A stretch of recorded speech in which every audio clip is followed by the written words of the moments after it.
Salut les amis, je suis Dr JP Mouka, c'est un réel plaisir de vous retrouver pour ce nouveau numéro de Excel Africa BizTech, cet espace qui décrypte des enjeux de développement en Afrique et en République démocratique du Congo à l'intersection de la transformation numérique et du commerce international. Alors parmi les nouvelles rubriques que nous vous proposons, il y aura désormais la rubrique Comprendre en 5 questions.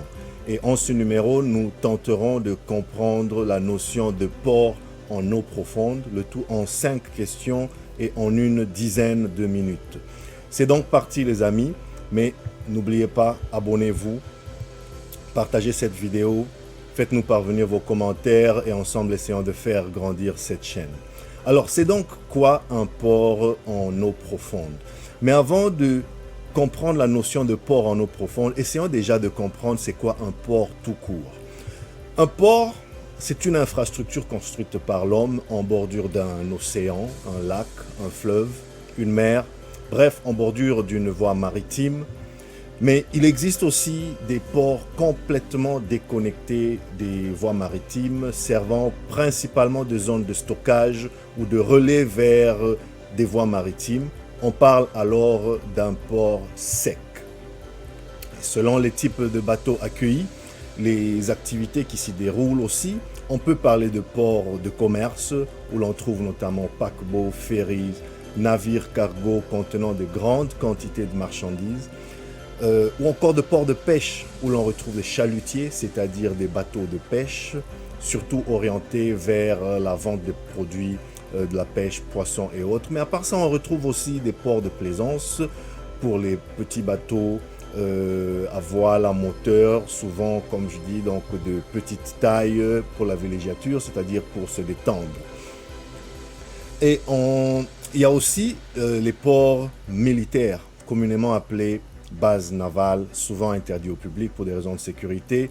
Ceux-là, ils accueillent des navires de guerre, des sous-marins, des écoles navales et représentent très souvent de gros enjeux géostratégiques, à l'instar par exemple de la base de Djibouti, où à la fois la France, les États-Unis, la Chine et d'autres grandes puissances se bousculent pour contrôler cette région très sensible de la géopolitique mondiale, notamment le golfe d'Aden, dont nous reparlerons très certainement ici dans un des prochains numéros, mais aussi la Somalie, la Centrafrique, le Mali, et d'autres points sensibles du continent où les grandes puissances ne se font pas de cadeaux. Abonnez-vous d'ailleurs pour ne rien rater si vous souhaitez approfondir vos connaissances sur ces sujets. Je vous mets aussi quelques références et liens utiles dans la description de la vidéo juste en bas. Alors d'autres paramètres qui influencent et qui sont déterminants dans la classification des ports, on a le balisage, c'est ce qui assure que le port soit repérable de jour comme de nuit, notamment à l'aide de bouées, de lumières, de phares et autres radars qui peuvent être très sophistiqués. On parle aussi de géomorphologie, c'est-à-dire la forme du terrain abritant le port, qui est très déterminante par exemple pour l'exposition aux vagues, l'accessibilité au port ou encore la vitesse et la taille des navires qui peuvent y circuler. La hauteur de la marée détermine aussi la profondeur de l'eau. C'est très simple, lorsque la marée est haute, l'eau est plus profonde et les bateaux peuvent circuler plus librement, sauf tempête et autres intempéries évidemment. Et lorsque la marée est basse, l'eau est moins profonde et donc beaucoup moins navigable. Parlant de profondeur, on va essayer de regarder aussi un peu plus près la notion de profondeur qui nous rapproche de notre sujet du jour même, qui est le port en eau profonde. Eh bien, il faut savoir que beaucoup de ports se situent en bordure de villes importantes, mais pas toujours sur une côte facilement accessible, comme nous venons de le voir lorsqu'il s'agit de la géomorphologie. Alors parfois, les grands ports se trouvent donc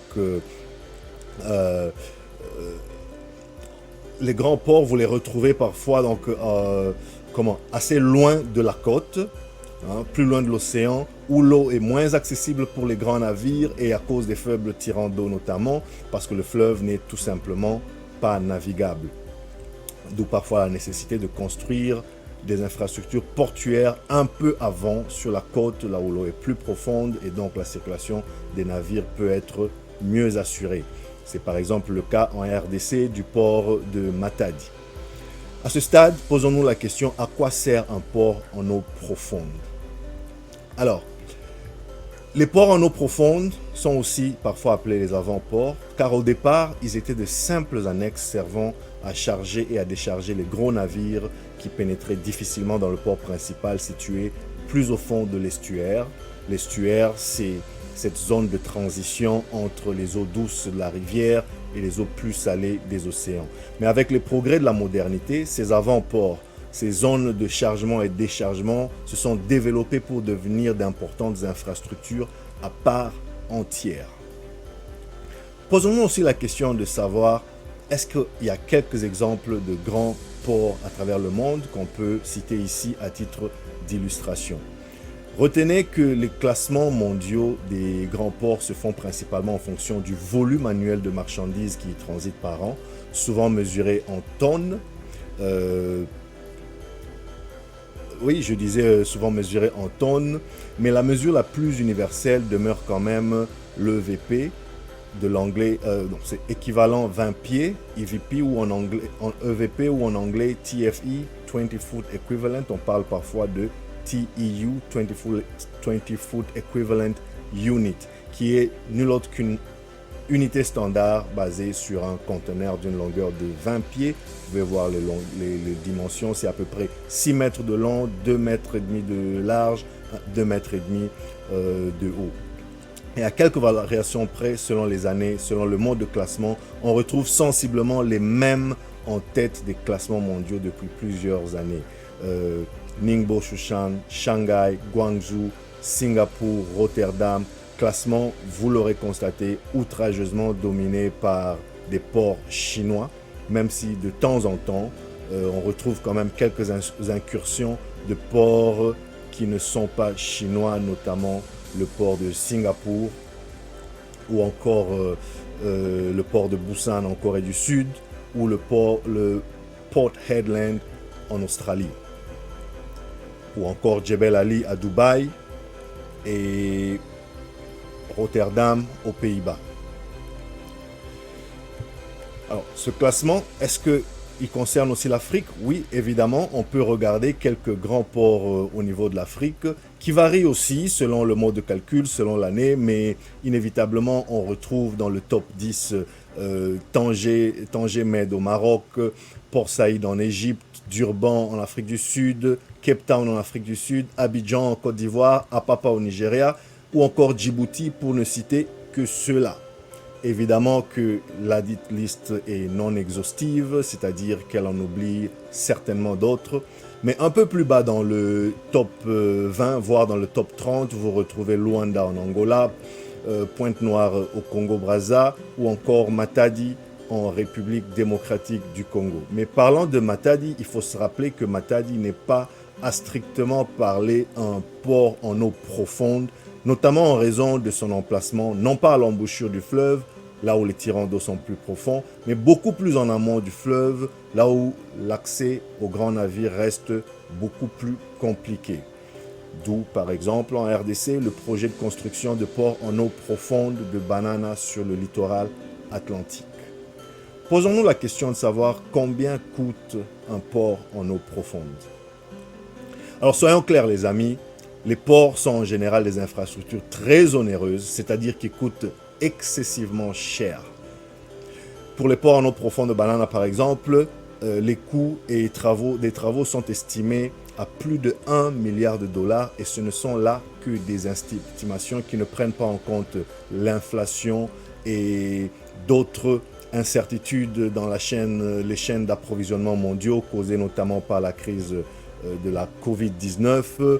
Il y a d'autres facteurs qui rentrent en ligne de compte, notamment la guerre commerciale entre la Chine et les États-Unis, la guerre en Ukraine, la flambée des matières premières.